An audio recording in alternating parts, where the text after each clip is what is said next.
full Scottish breakfast.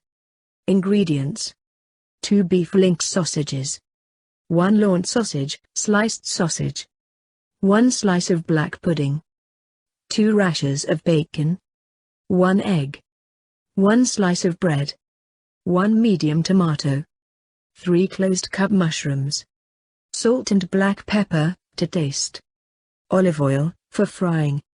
Directions: put enough oil in the frying pan to cover the base and heat on low before adding in the link sausage.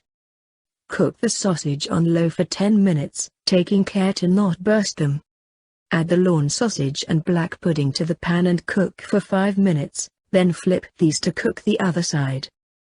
Cook for 5 more minutes, then remove pan from the cooktop and put in a warm oven to keep the food warm.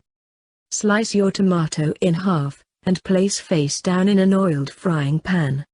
Also add the mushrooms, and cook over low heat. Make your egg in the same frying pan, if space allows, or use a different pan.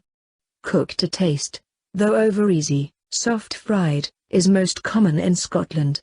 Also, add the bacon to the pan to cook. Toast and butter your bread.